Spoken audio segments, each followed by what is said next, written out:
Welcome to Attainable Green. I'm Jess, and today we're going to be talking about the Neostylis Lou Sneary.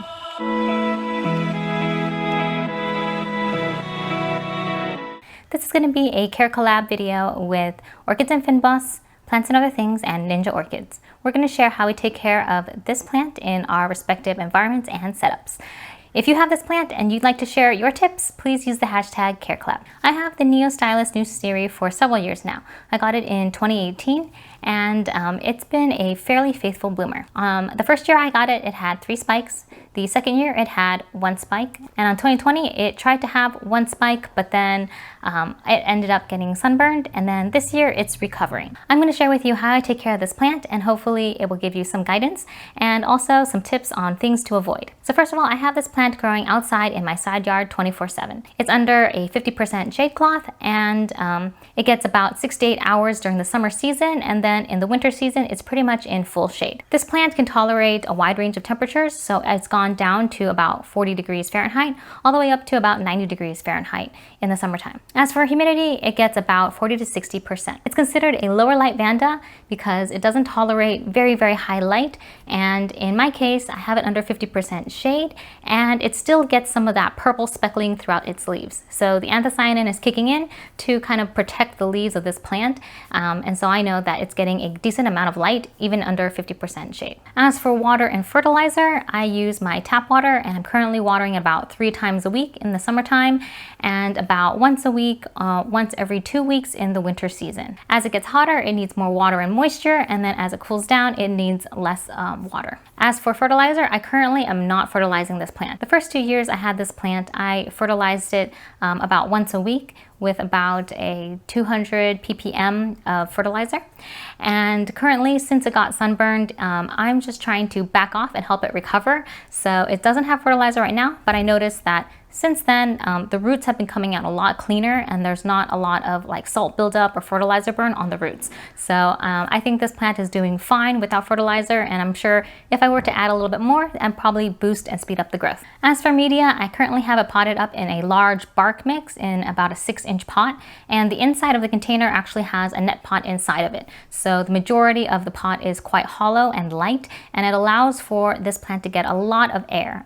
The roots of this plant definitely like lots of air, so it has nice big air pockets in it, and the roots are fairly vigorous. As you can see, the roots kind of emerge from the central part of the stem and kind of zone in and dive deep into the media. I don't think it's too picky about media, but it definitely likes its wet-dry cycle, and I think it spends a little bit more time on the dry side than on the wet side. Seems to be okay for this particular plant. I like to keep this plant more on the drier side than to have it more waterlogged. When it comes to repot, the best time to repot is when you see new roots grow and you can see those new light green root tips coming out. I'm trying to keep this plant in the similar size containers, so it's happy where it is and it doesn't really need repotting very often. Also, when it comes to dividing this plant, if you see tiny little fanlets that have its own set of roots, then it can be ready to be divided. But usually I think this plant looks fine with several of the fans together to give it a nice specimen bushy effect. Now, when it comes to problems with this plant, I would say this is a very easygoing plant as long as you maintain its correct conditions.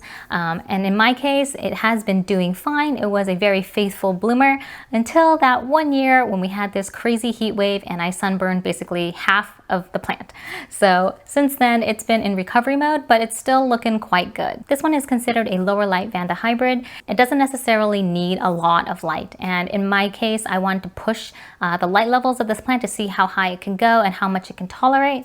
And in one case I left it out in a more full sun position and it got scorched in a couple of hours. So afterwards I pulled it away, put it back under the 50% shade, and it's just been there ever since. There are still remnants of that sunburn on a majority of the leaves and parts of the stem. It can be kind of this light bleaching color on the sides of the leaves, or it can be all the way to the point where the leaves are turned black. So in this case, the main central part of the plant has been damaged, and so the crown of the plant also has a little bit of damage as well. And when the crown got damaged, that's when the new side shoots and fans started growing. And I'm okay with that. I know this plant probably won't get any taller. It's pretty tall already, but with the new side growths on this plant, I think it'll just make it look better overall. And over time, those older leaves and things will fade, and hopefully the newer parts of the plant will take over. But overall, it's just gonna look unsightly until all of the new growth covers up all those terrible sunburned leaves.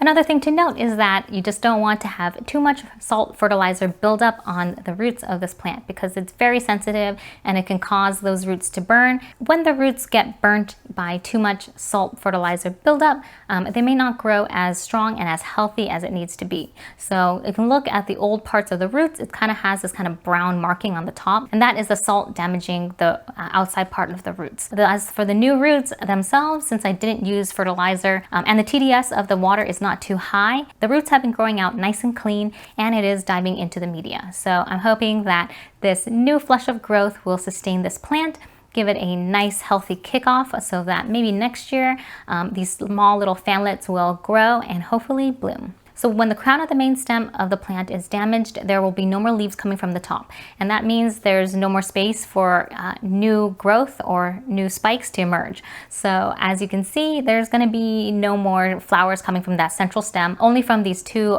fans on the side. And these two fans are quite small, so it might be a while before it's big enough to be blooming again. I made that mistake, so that's something that I have to keep in mind, but I also know that the roots will be coming out from the central part of the stem, and so that's completely fine. The more roots that this plant has, the healthier, more vigorous it will be. So right now I'm just making sure that this plant can be as healthy as possible to really support those two little fans, and when they mature, then we'll get a flush of new spikes and hopefully some flowers in the future.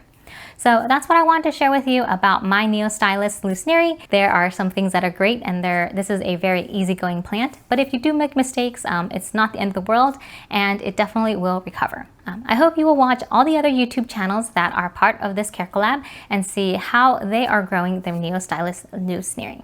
Thanks so much for watching, and I'll see you in the next episode. Bye!